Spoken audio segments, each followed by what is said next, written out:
তুমি হাজার চেষ্টা করলেও সোমকে কনভিন্স করতে পারবে না, কিছুতেই কনভিন্স করতে পারবে না।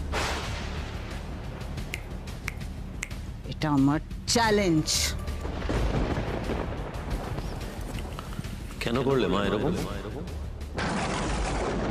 কেন করলে?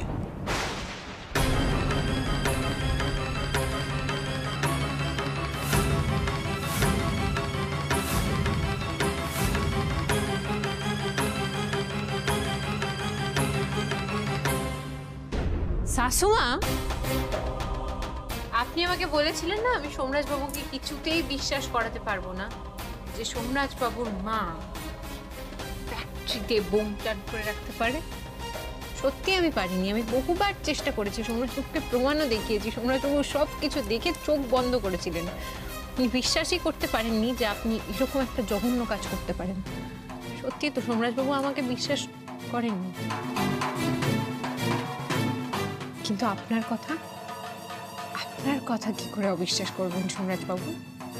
আপনি তো আজকে নিজের মুখে স্বীকার করলেন যে আপনি ফ্যাক্টরিতে বোম প্ল্যান্ট করে রেখেছিলেন, আর এই ছোট্ট ঘরের মধ্যে আড়াল থেকে সোমরাজ বাবু সেটা নিজের কানে শুনিয়েও নিয়েছেন। এইবার আর চুপ করে থেকে লাভ নেই শাশুমা। আমাকে যেভাবেই হোক খেলাটা ঘোরাতে হবে। I have to.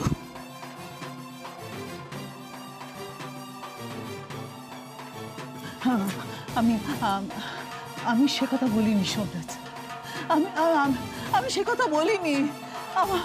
আমার কথার ভুল মানে বার করা হচ্ছে সোমরাজ।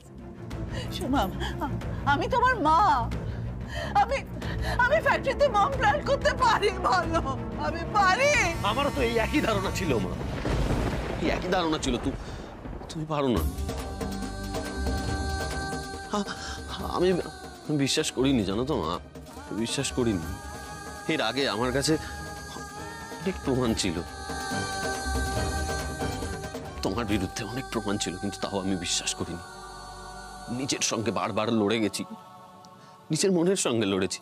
শুধু এটা বলেছি যে আমার মা মালিনী ব্যানার্জি এই কাজ করতে পারে না, কিছুতেই পারে না। কিন্তু আজ এখানে দাঁড়িয়ে তুমি নিজের মুখে তোমার করা অন্যায় তুমি স্বীকার করেছো।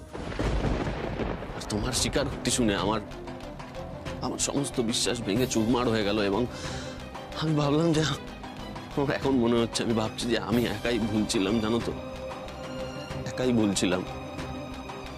সবাই সবটা জানতো, সবটা জানতো। এই যে তিথিকে দেখছো না মা, ও চেষ্টা করেছে আমাকে আলো দেখাবার, কিন্তু আমি দেখিনি। ইচ্ছে করে চোখ বন্ধ করেছিলাম যাতে আমাকে আলোটা না দেখতে হয়। তুমি ব্লাস্ট করালে মা, মারতে চাইলে আমাদের। আমরা দুজন যদি তোমার এতটাই চক্ষুশূল হয়ে থাকি, তাহলে একবার বলতে পারতে যে সোমরাজ বেরিয়ে যাও তুমি বাড়ি থেকে, বেরিয়ে যেতাম। সেটা না করে তুমি বোম ব্লাস্ট করলে, মারতে চাইলে আমাদের। তুমি তো জানো মা, তোমার কথা আমার কাছে শেষ কথা। আমি শুনতাম তোমার কথা। মারতে কেন চাইলে মা?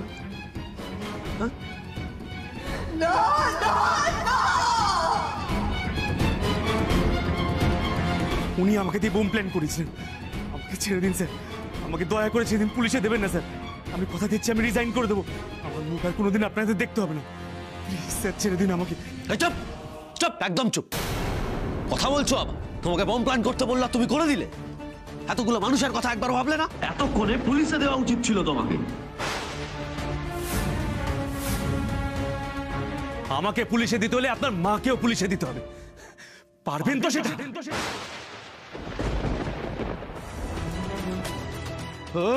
চুপ চুপ, আরেকটা কথা বললে মেরে শেষ করো। চুপ, আরেকটা কথা বলবি? সোমরাজবাবু থামুন। সোমরাজবাবু কি করছেন? তুমি ওঠো তো, ওঠো, চলো আমার সাথে, ওঠো, চলো।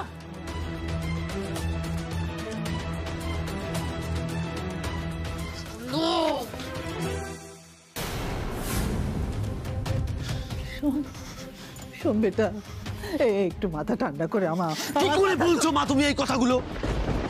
কি করে বলছো? আমি কি করে মাথা ঠান্ডা রাখবো? বোম প্ল্যান্ট,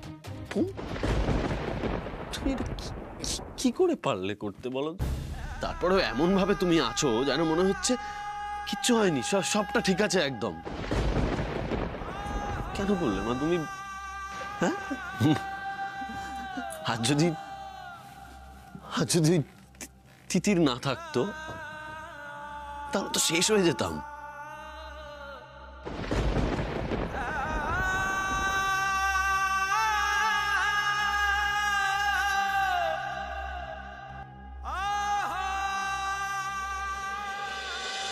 খুন করতে চেয়েছিলে আমাদের? না না শোন, না না না না শোন, তুমি আমাকে ভুল বুঝছো বেটা। তুমি আমাকে, তোমার মাকে ভুল বুঝছো। আমি এরকম কিছু ভেবে কিছু করিনি। শোন, তুমি আমার সন্তান। শোন, তুমি আমার সন্তান। শোন, তুমি আমার সব। তোমাকে মারার জন্য আমি বম প্ল্যান করিনি। সব আমি করিনি। তুমি আমার নয়নের মনি। সেই 3 বছর বয়স থেকে আমি তোমাকে বুকে আগলে মানুষ করেছি।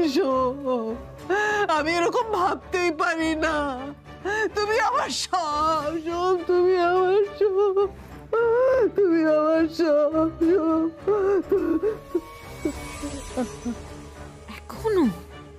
এখনো মিথ্যে বলে চলেছেন উনি। ইমোশনালি দিনের পর দিন সোমরাজবাবুকে ম্যানিপুলেট করে চলেছেন।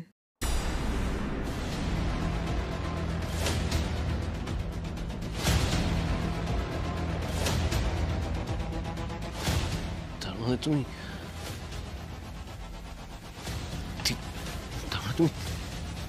তিতিরকে না না না,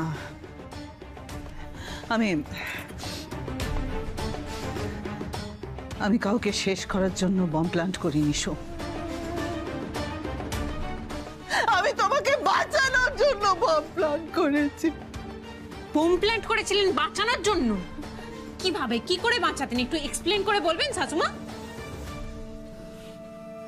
এক্সপ্লেন করে বললে সেটা তুমি সহ্য করতে পারবে তো তিতির? তোমার মুখোশটা যে খুলে পড়ে যাবে সেটা তুমি অ্যাফোর্ড করতে পারবে তো?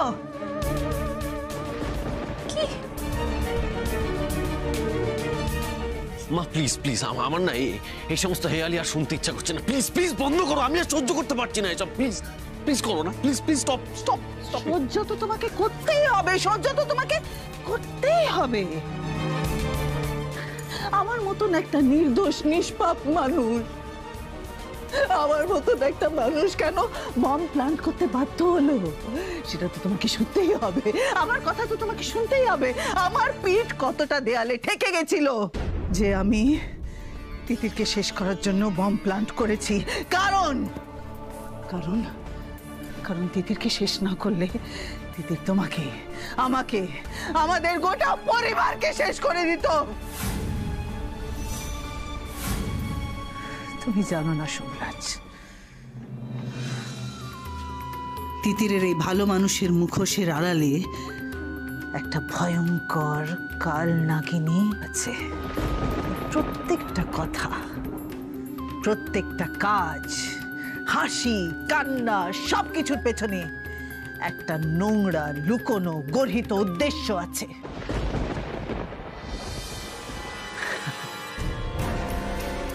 তুমি তো জানো সোমরাজ, তুমি তো বলেছিলে না তুমি কোনোদিন বিয়ে করবে না, কিন্তু তিতির তোমার কথার জালে ফাঁসিয়ে দিদির বিয়ের দোহাই দিয়ে, দিদির লগ্নভ্রষ্টা হওয়ার দোহাই দিয়ে তোমাকে বিয়ে করতে বাধ্য করেছে। এই দুটো মানুষ যারা আপনার উপরে ডিপেন্ডেন্ট, এখন তাদের জন্য বিয়েটা করতে পারবেন নাকি পারবেন না? এই দুটো মানুষকে আপনি শেষ কি করছিস? মানবে না ওরা দোয়েলকে বাড়ির বউ হিসেবে? মানতে হবেই না। প্রতিবার আমার দিদি এভাবে কষ্ট পাবে না মিস্টার ব্যানার্জি। আপনি বারবার তারপরে বিয়ের পর তোমার বিশ্বাস অর্জন করার জন্য থানায় গিয়ে তোমাকে ছাড়িয়েছে। স্যার কোথায় সই করতে হবে বলে দিন, আমি সই করে দিচ্ছি। আপনি ওনাকে প্লিজ লকআপের বাইরে বের করুন। আপনার পরিচয়? কি শুনতে চান? আমি সোমরাজ ব্যানার্জির স্ত্রী, তাই তো? দিন এবার কাগজটা দিন, আমি সই করে দিচ্ছি। এই লকআপের দরজাটা খুলে দাও। তারপর দেখো ছলাকলা দেখো, দিনের পর দিন বলেছে যে তিতির এ বাড়িতে থাকবে না, কিন্তু মাঝে মাঝেই কখনো মিডিয়ার দোহাই দিয়ে, কখনো আমাদের পরিবারের মান সম্মানের দোহাই দিয়ে ও ঠিক এখানে থেকে গেল। দেখলে কত চালাক, খুব গভীর জলের মাছ।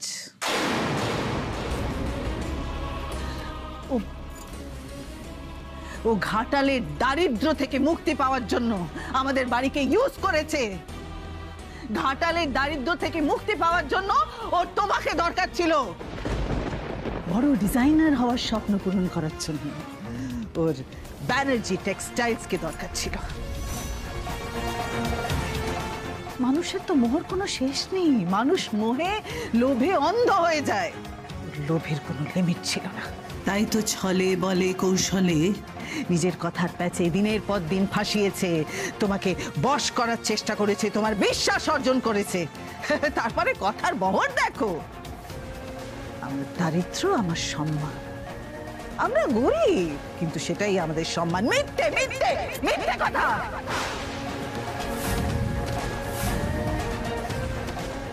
ও আসলে দারিদ্রকে ঘেন্না করে। আপনি আপনার সমস্ত সীমা ক্রস করে যাচ্ছেন মালিনী ব্যানার্জি। তিতির, মাকে বলতে দাও। তাকে বলতে দাও মানে? আর কত মিথ্যে কথা বলবেন উনি? এত কিছু হয়ে যাওয়ার পরে আপনি ওনার কথা শুনবেন? সোমরাজ বাবু আপনার মায়ের কথা শুনবেন? তিতির, বললাম তো মাকে, মা যেটা বলতে চাইছে মাকে বলতে দাও। দেখলে তো তিতির, দেখলে তো, তুমি যতই আমার সঙ্গে ভুল বোঝানোর চেষ্টা করো, পারবে না তিতির, তুমি পারবে না। শোন তিতির, তো এই বাড়ির বড় বউ, আমার পরে তো সবকিছু ওরই, নিয়ম মতন তো সবকিছু ওই পাবে, কিন্তু ওর সেই অপেক্ষাও সহ্য হলো না। ও আমাকে পথ থেকে সরাতে চেয়েছে যাতে ও এ বাড়িতে পরিবারের উপরে রাজত্ব করতে পারে, আর আমাকে সরানোর জন্য সুজয়ের সঙ্গে আমার সম্পর্কটা, আমার বিয়েটা ভেঙে দিল। শুধু তাই নয়, ও দেবীকে ব্যানার্জি বাড়িতে ফিরিয়ে আনলো, কারণ ও জানে যে দেবীকে ফিরিয়ে আনলে দেবী কৃতজ্ঞতায় চিরকাল ওর সামনে নত হয়ে থাকবে।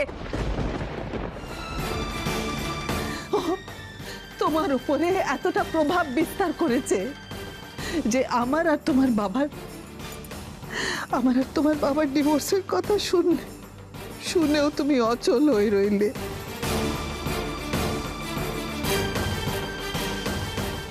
আমার হয়ে তুমি একটাও কথা বললে না, একটাও কথা না। আমি কষ্ট পেয়েছিলাম, তো একটু বোঝার চেষ্টা করো। তিতিরের প্রবৃত্তি, ও নিজের দিদিকেও সহ্য করতে পারে না। দোয়েলের বাচ্চা হবে সেটাও সহ্য হয়নি, তোমার সঙ্গেও জয়ের সম্পর্কটা নষ্ট করে দিল। যে তুমি কোনোদিন কোম্পানিতে কোনো মহিলাকে রিক্রুট করো না, তোমাকে বাধ্য করলো ওকে রিক্রুট করার জন্য, কারণ ও ব্যবসার উপরে, বাড়ির উপরে, সবকিছুর উপরে নিজের দখল চায়।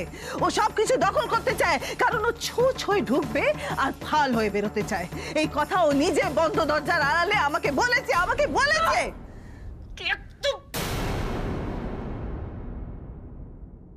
আমি আর চুপ করে থাকতে পারছি না সোমরাজ বাবু, আপনি এর জন্য আমার সঙ্গে সমস্ত সম্পর্ক শেষ করে দিন, তাও আমার কিছু যায় আসে না, কারণ আমাকে টেনে নিচে নামানো হচ্ছে, তো আমার আত্মসম্মানে আঘাত করা হচ্ছে। এই ভদ্রমহিলা যে এত বড় একটা বোম ব্লাস্টের নোংরা প্ল্যান করে এখন ধরা পড়ে গেছে বলে মিথ্যের পাহাড় সাজাচ্ছে। রাতে ঘুম হয় আপনার নাকি রাত জেগে জেগে এইসব মিথ্যের পাহাড় বানানোর প্ল্যান করেন আপনি?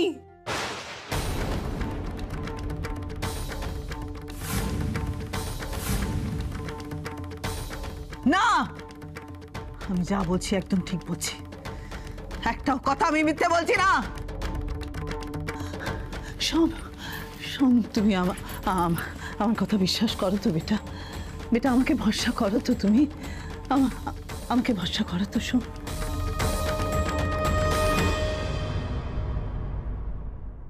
তিতির যে এতটা খারাপ এটা আমি কখনো কল্পনাও করতে পারি।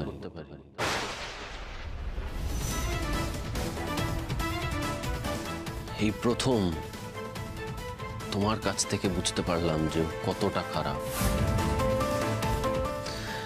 আচ্ছা মা, আমি যদি ধরেও নিই যে তুমি ঠিক, কিন্তু তারপরেও ও মা, এটা কি করে মেনে নেবো বলো তো যে মা একজন খুনি? কি করে মেনে নেব? আমি তো কোনোদিন বিশ্বাস করতে পারবো না। হ্যাঁ, আমি এখনো করছি না বিশ্বাস।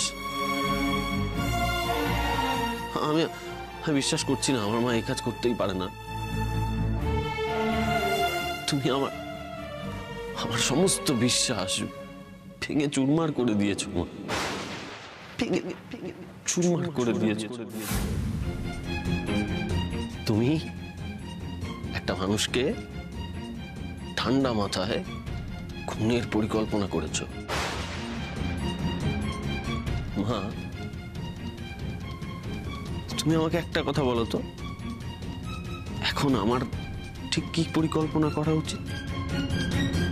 মা যেমন নিজের সন্তানকে বাঁচানোর জন্য, তাকে বিপদ থেকে বাঁচানোর জন্য নিজের প্রাণ দিতে পারে, ঠিক তেমনি নিজের সন্তানের জন্য প্রাণ নিতেও পারে। আমি যা করেছি নিজের সন্তানের ভালোর জন্য করেছি। আমি যদি অন্যায় করে থাকি, শুধু তোমাকে বাঁচাতে করেছি সোম।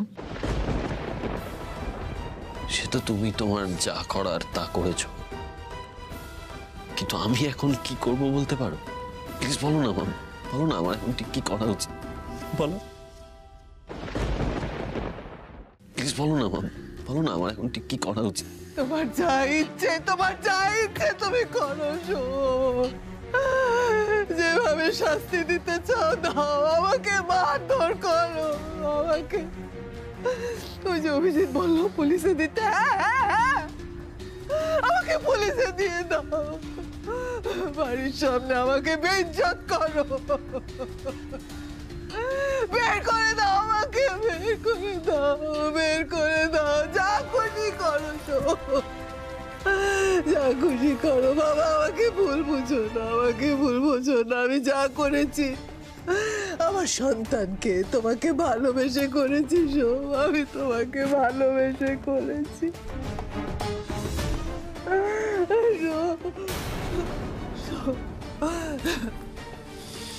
তুমি খুব ভালো করেই জানো আমি এগুলো করতে পারবো না। আজ তোমার জায়গায় যদি অন্য কেউ থাকতো, তাহলে তাকে আমি পুলিশে দিতাম, তার যাতে কঠিনতম শাস্তি হয়, যাতে ফাঁসি হয়, আমি সেই ব্যবস্থাটাও করতাম। কিন্তু আজ আমি এগুলো কিছুই করতে পারবো না, সেটা তুমি খুব ভালো করে জানো। আর কেন পারবো না বলো তো? এটা আমার দুর্বলতা থেকেই আমি পারবো না। আমি বললাম তো সোম, তুমি যা খুশি করো, যেভাবে শাস্তি দেওয়ার দাও। আমি তো আমার সন্তানকে ভালোবাসি। মা প্লিজ প্লিজ মা, এই ভালোবাসি শব্দটা বলো না, জাস্ট বলো না। বাবাকে ভালোবাসি বলে, মিথ্যে বলে তুমি বাবাকে বিয়ে করেছো। আমাকে ভালোবাসি বলে তুমি আমার স্ত্রীকে মারার চেষ্টা করেছো। কেন করছো এগুলো? আমার না এখন জাস্ট ঘৃণা করছে, নিজের ওপর ঘৃণা করছে। একটাই আক্ষেপ, জানো তো, একটাই আক্ষেপ, আমার তিতিরকে জাস্টিসটা দিতে পারলাম না।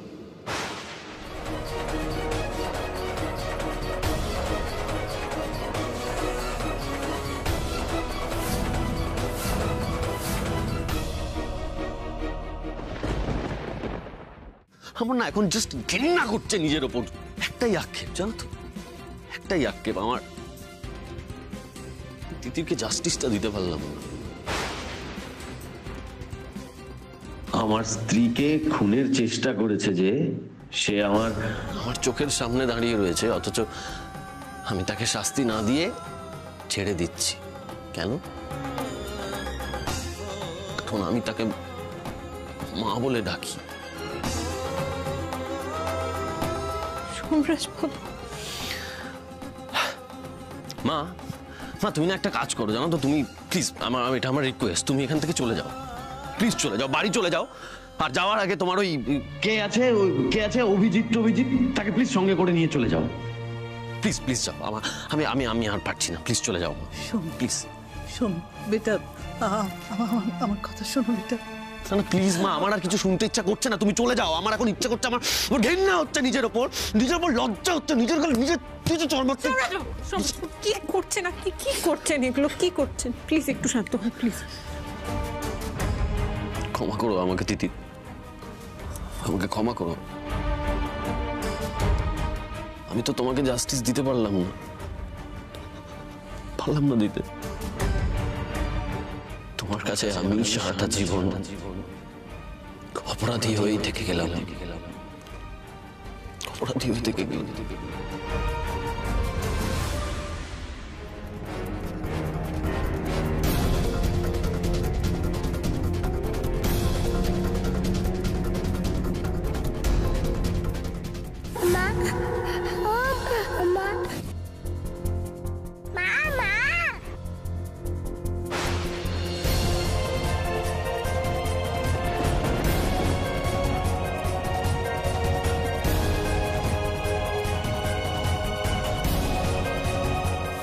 আপনার মা কি করতে পারে আর কি করতে পারে না সেই নিয়ে আপনার কোনো আইডিয়া নেই সোমরাজ বাবু।